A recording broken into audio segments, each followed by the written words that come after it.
श्री शिवाय नमस्तुभयम। दोस्तों, जैसा कि आप सभी लोग जानते हैं कि 8 फरवरी 2026 यानी रविवार को पड़ रही है फाल्गुन महीने की सप्तमी तिथि, जो बहुत ही खास है। और दोस्तों, ये वो तिथि है जो कि फाल्गुन महीने में रविवार को पड़ रही है। दोस्तों, इसी दिन किया जाने वाला पंडित जी द्वारा बताया गया एक लाल फूल और एक सफेद फूल वाले उपाय आप लोगों को जरूर करना चाहिए, क्योंकि दोस्तों ये एक ऐसा उपाय है जो कि हर दिन नहीं किया जाता। फाल्गुन महीने में जो रविवार की सप्तमी तिथि आती है उसी दिन किया जाता है। अगर आप लोगों ने इस उपाय को नहीं किया है या किसी कारणवश नहीं कर पाए हो तो इस फाल्गुन रविवार सप्तमी तिथि के दिन इस उपाय से मत चूकना। दोस्तों देखिए, यह दिन इतना खास होता है, इतना महत्वपूर्ण होता है। देखा गया है कभी कभी बड़े बड़े पूजा पाठ अनुष्ठान से जो मनोकामना पूर्ण नहीं होती है, वह फाल्गुन रविवार के दिन एक छोटे से करने से ही आपकी मनोकामना पूर्ण हो जाती है।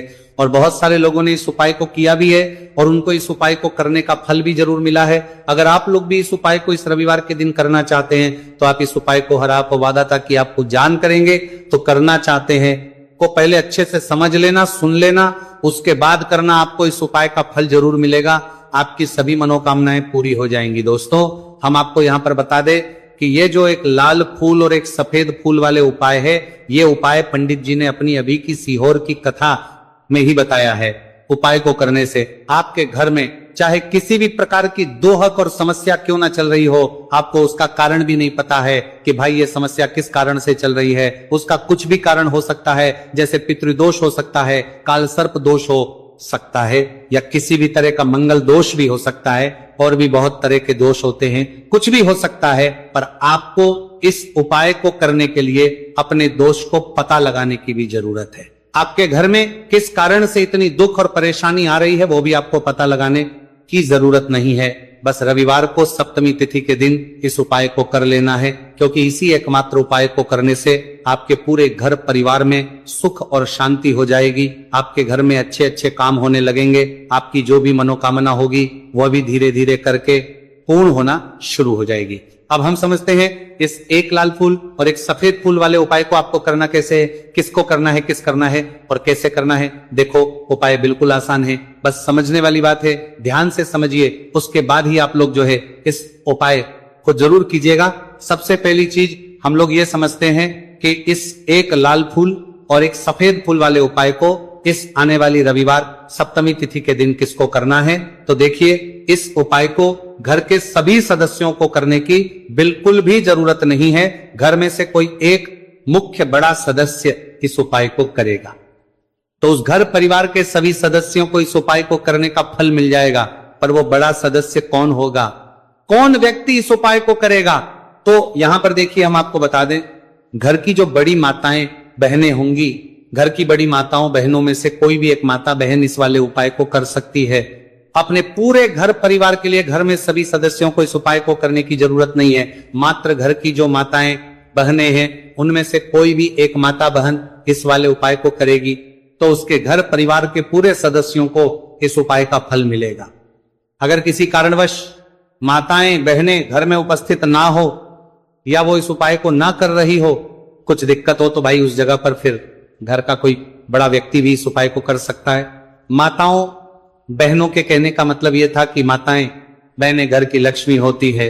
जब घर की लक्ष्मी कोई उपाय करती है तो निश्चित ही भगवान शिव जी जल्दी प्रसन्न होते हैं और उपाय का फल में बहुत जल्दी और बहुत बड़ा करके भी यहां पर देते हैं। तो आप लोग ये बात समझ गए होंगे।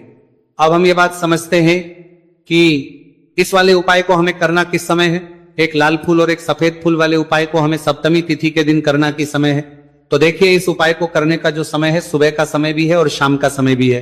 अब देखिए, यहां पर हम मुख्य रूप से सुबह का समय नहीं बोलेंगे, क्योंकि देखिए ये जो सप्तमी तिथि है और आप सभी लोग जानते हैं रविवार सप्तमी तिथि के दिन का प्रदोष काल का मतलब शाम का जो समय होता है ना, इस दिन भगवान शिव जी का सबसे प्रिय दिन होता है। तो आप लोग इसे एक लाल फूल एक सफेद फूल वाले उपाय को सुबह के समय भी कर सकते हो और शाम के समय प्रदोष काल में भी कर सकते हो। सुबह के समय अगर कर रहे हो तो 10 या फिर 11 बजे तक भी अगर उपाय करोगे तो भी आपको उपाय का फल मिलेगा। वही अगर शाम के समय कर रहे हो तो इस दिन जरूर शाम के समय का ध्यान रखना कि शाम के 6 बजे से लेकर 7 बजे के बीच में अगर आप इस उपाय को कर सकते हो तो बिल्कुल कर लेना। पूरी कोशिश करना। पर अगर किसी कारणवश इस समय के बीच में ना कर पाओ तो रात 8 बजे तक भी अगर आप उपाय को करोगे तो आपको उपाय का फल जरूर मिलेगा। ये बात आपको समझ आ गई कि आप इस उपाय को सुबह और शाम दोनों समय कर सकते हो। मतलब करना आपको एक ही समय है, घर में से किसी एक ही बड़े व्यक्ति को करना है, एक ही बार इस उपाय को करना है, दोनों समय नहीं करना है। आपको जो समय अच्छा लगे आप उस समय पर इस वाले उपाय को कर सकते हैं। तो चलिए जानते हैं इन विशेष उपायों के बारे में। लेकिन उससे पहले जो भी मेरे भाई मेरी प्यारी बहनें आज चैनल पर पहली बार आए हैं या मेरी आवाज आज पहली बार सुन रहे हैं, अगर आप भी महादेव के सच्चे भक्त हैं तो वीडियो को लाइक और चैनल को सब्सक्राइब जरूर कर लें और कमेंट बॉक्स में लिखें हर हर महादेव देखो। अब सबसे पहली बात आती है कि इस उपाय को हमें करना किस लिए है। जैसा कि हमने अभी आपसे बोला कि इस उपाय को करने के बाद आपके जीवन में बहुत सारी खुशियां आएंगी, आपकी मनोकामनाएं पूर्ण होंगी, आपकी धन की समस्या दूर होगी, आपकी पैसों की समस्या दूर होगी। अब देखिए, अगर आप लोग सोच रहे हो कि भाई हमें अपना घर बनाना है पर घर बनाने के लिए पैसा नहीं है, हमें गाड़ी लेना है पर गाड़ी लेने के लिए पैसा नहीं है, हमें जमीन लेना है पर जमीन के लिए पैसों की कमी पड़ रही है, अगर ऐसी ही दिक्कत परेशानी या किसी भी तरह की धन से जुड़ी हुई समस्या या पैसों से जुड़ी हुई समस्या अगर आपके जीवन में चल रही है तो ये उपाय निश्चित ही आपके जीवन में बहुत सारे फल ला कर दे सकता है। इसीलिए अगर आपके घर में बहुत ज्यादा दिक्कत समस्या परेशानी चल रही है, धन से जुड़ी हुई पैसों से जुड़ी हुई धन की बहुत ज्यादा कमी आ रही है, पैसों की आवक नहीं हो रही है, तो भाई आप लोगों को इस वाले उपाय को जरूर करना चाहिए। घर में से किसी एक भी बड़े व्यक्ति को अब इस उपाय में करना क्या है वो सबसे पहले हम लोग जान लेते हैं। उपाय की सामग्री हम लोग सबसे पहले जानते हैं कि इस उपाय में किस किस चीज की आवश्यकता पड़ेगी। तो देखिए, उपाय का नाम तो एक लाल फूल और एक सफेद फूल वाला उपाय है, पर इस उपाय में कुल मिलाकर 4 सामग्री हमें लगने वाली, जो कि पंडित जी ने खुद सीहोर वाली कथा में बताया है। और जो हम आपको उपाय बताते हैं वो पंडित जी द्वारा बताए गए होते हैं, अलग से हम कुछ भी नहीं बताते हैं। तो यहां पर हम लोग समझते हैं कि इस उपाय की सामग्री क्या है। तो देखो, उपाय की जो सामग्री है वो 4 सामग्री है, जिसमें से सबसे पहली सामग्री है एक बेलपत्र। देखो, बेलपत्र क्या होती है? बेलपत्र जो शिव की शिवलिंग पर चढ़ती है। दूसरी चीज है एक शमीपत्र, शमीपत्र शिवलिंग पर ही चढ़ता है। तीसरी चीज है दोस्तों एक लाल फूल, उपाय का नाम है। तो एक यहां पर आपको लाल फूल लेना है। अब ये लाल फूल कौन सा लेना है? देखो, शिवलिंग के ऊपर जो लाल फूल चढ़ता हो उनमें से कोई भी एक लाल फूल पसंद कर लेना और वो कहीं से तोड़कर या कहीं से खरीद कर लेकर आना और उस लाल फूल को उपाय में प्रयोग कर लेना।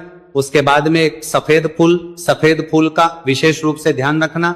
जो सफेद फूल शिवलिंग पर चढ़ता हो सिर्फ वही सफेद फूल लेकर आना, इसके अलावा कुछ मत लेकर आना, लेकिन केतकी का मत लेना। तो एक मात्रा में ही आपको ये 4 सामग्री चाहिए, एक बेलपत्र, एक शमीपत्र, एक लाल फूल और एक सफेद फूल। ये 4 सामग्री आप लोग तैयार करके रख लें। प्रदोष काल में या सुबह के समय जब भी आप इस उपाय को कर रहे हैं, जैसे ही आपके उपाय की सामग्री तैयार हो जाती है तो क्या हम सीधा उपाय को करने के लिए इन 4 सामग्री को उपाय करने के लिए जा सकते हैं? नहीं।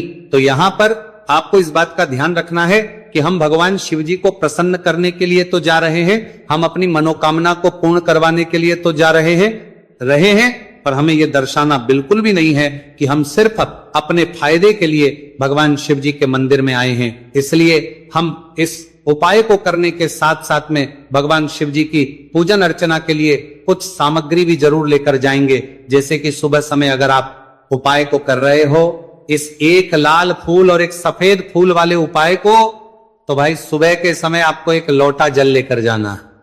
जो लोग प्रतिदिन शिव जी के मंदिर जाते हैं, पूजन अर्चना करते हैं, जल चढ़ाते हैं, फूल बेल पत्र सब कुछ चढ़ाते हैं, भाई वो अपनी पूजन अर्चना वैसी की वैसी ही करना। बाकी जो सिर्फ उपाय को करने के लिए जा रहा है, जो कुछ भी लेकर नहीं जा रहा है, उसे कम से कम एक लोटा जल अपने घर से भरकर लेकर जाना अगर आप उपाय को कर रहे हो, है ना?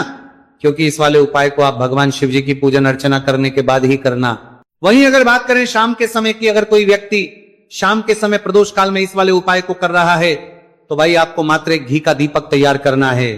ये बात हम हमेशा बोलते हैं, शाम के समय प्रदोष काल में कोई कर रहे हो ना तो दीपक का विशेष महत्व होता है। रविवार, सप्तमी तिथि, दिन का प्रदोष काल में जो भी व्यक्ति दीपक जलाता है ना भगवान शिव जी के मंदिर में, भाई उसके जीवन से सारी दुख और परेशानियां भी दूर होती हैं। तो भाई इस दिन दीपक का विशेष रूप से ध्यान रखना आप लोग। अगर आप इस उपाय को शाम के समय प्रदोष काल में कर रहे हो, है ना, ये जो दीपक आप लोगे ये आटे का लोगे। जो आटा आप गूंद दोगे उसके अंदर कुछ भी मत डालना, मात्र सादा आटा लगाकर उसे तैयार कर लेना और एक मीडियम साइज का दीपक तैयार कर लेना। दीपक न ज्यादा छोटा हो न ज्यादा बड़ा हो, है ना। उसके बाद में दीपक आपका तैयार हो जाए तो इसके अंदर जो बत्ती रखोगे वो गोल बत्ती रखोगे। देखो गोल बत्ती भी दो तरह की होगी, एक बाजार की और एक घर वाली। तो कोशिश करना अपने घर में जो रुई रखी हुई है उस रुई से आप लोग एक गोल बत्ती अपने ही हाथों से बनाओ। उपाय का फल अच्छा मिलता है, भगवान शिव जी जल्दी प्रसन्न होते हैं। जब हम किसी भी उपाय को अपने हाथों से परिश्रम करके तैयार करते हैं तो आपको उस दीपक के अंदर एक गोल बत्ती रख देनी है। इसके अंदर जो चीज आप लोग डालोगे वो डालोगे शुद्ध देसी गाय का घी।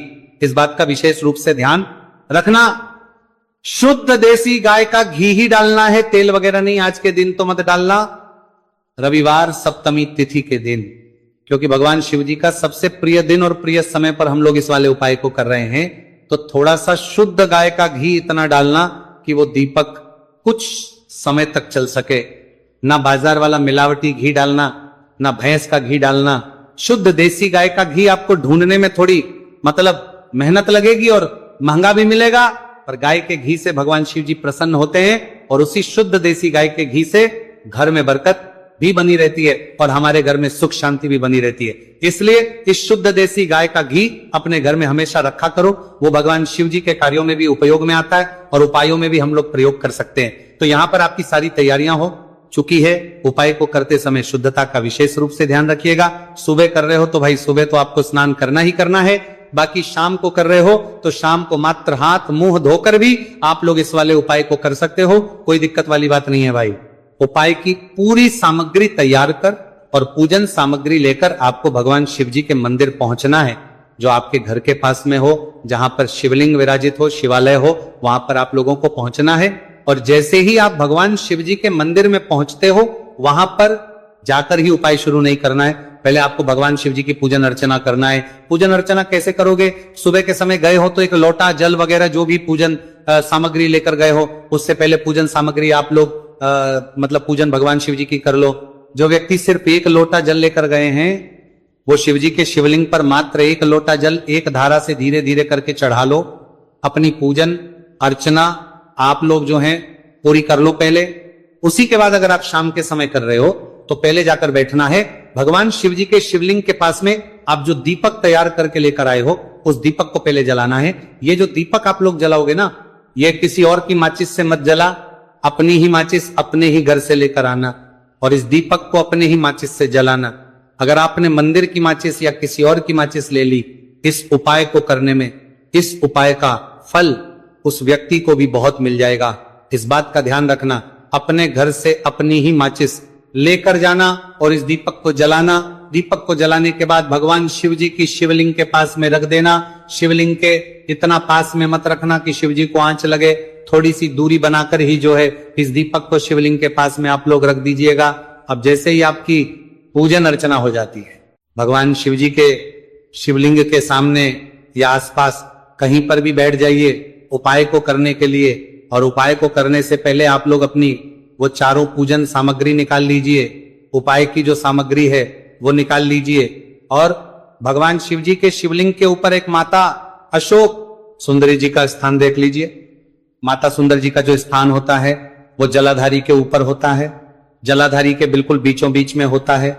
आप लोगों ने देखा भी होगा शिवलिंग की जलाधारी होती है, जलाधारी के बिल्कुल बीचों बीच का जो स्थान होगा वो माता अशोक सुंदर जी का स्थान होगा, क्योंकि यहीं पर हमें ये जो है उपाय को करना है। सबसे पहली चीज, अब हम उपाय को करना शुरू करते हैं। आप सबसे पहले अपनी एक बेलपत्र उठा लो। एक बेलपत्र को आपको माता अशोक सुंदरी जी वाले स्थान पर सबसे पहले समर्पित करना है। बेलपत्र की डंडी का मुख होगा जलाधारी की तरफ, जहां से जल बहता है और नीचे गिरता है, और बीच वाली बड़ी पत्ती का मुख मतलब शिवलिंग की तरफ होगा। इस तरीके से आपको इस बेलपत्र को माता अशोक सुंदरी जी वाले स्थान पर समर्पित कर देना है। उसके बाद में अपनी एक शमी पत्र उठा लो जो आप उपाय के लिए लेकर आए हुए हो। शमी पत्र को उठाकर शमी पत्र की भी जो डंडी का भाग होगा वो जल की तरफ करके, जहां से जल बहता है नीचे गिरता है उस तरफ करके, और पत्ती वाला भाग शिवलिंग की तरफ करके इस शमी पत्र को भी उस बेल पत्र के ऊपर आपको समर्पित कर देना है। समर्पित करने के बाद अब आप ले लो अपना एक लाल फूल जो आप उपाय को करने के लिए लेकर आए हुए हो। इस लाल फूल का जो खिला हुआ भाग होगा, चाहे वो गुलाब का फूल हो, चाहे कोई सा फूल जो शिवलिंग पर चढ़ता हो, भाई उस फूल का जो खिला हुआ भाग होगा वो शिवलिंग की तरफ होगा। बाकी जो पीछे का भाग होगा फूल का वो जलाधारी की तरफ, जहां से जल बहता है नीचे गिरता है उस तरफ होगा। और आखिरी में आपका जो एक सफेद फूल बचा हुआ है, इस सफेद फूल को भी आपको लेना है और सफेद फूल का जो खिला हुआ भाग होगा वो शिवलिंग की तरफ होगा, जहां पर शिवलिंग रखा हुआ है उस तरफ होगा, और डंडी का भाग जलाधारी के पीछे की तरफ हो जाएगा। मतलब जो जहां से जल बहता है और नीचे गिरता है, जब आप एक बेलपत्र, एक शमी पत्र और एक लाल फूल, एक सफेद फूल चढ़ा रहे हो, तो उस समय आप लोगों को कांता भगवान या कांता चक्र का नाम लेते हुए ही जो है इस उपाय को करना है, और भगवान शिव जी और नारायण जी का स्मरण करते हुए ही इस उपाय को आपको करना है। तो जब भी आप एक बेलपत्र, एक शमी पत्र, एक लाल फूल और एक कमी हो रही है, जो भी दुख और समस्या परेशानी चल रही हो, आपको अपनी वह दुख और जो है भगवान शिव जी से उपाय को पूरा करने के बाद वहीं पर पास में बैठकर बोल देना है। हाथ जोड़ के आंखें बंद करके अपनी परेशानी और श्री शिवाय नमस्तु भयम का जाप करना है। दोस्तों, आज हमने इस वीडियो में कुछ उपाय बताए हैं जो आपको करने हैं। अगर आपको वीडियो अच्छी लगी हो तो वीडियो को 1 लाइक और चैनल को सब्सक्राइब जरूर करें। हर हर महादेव।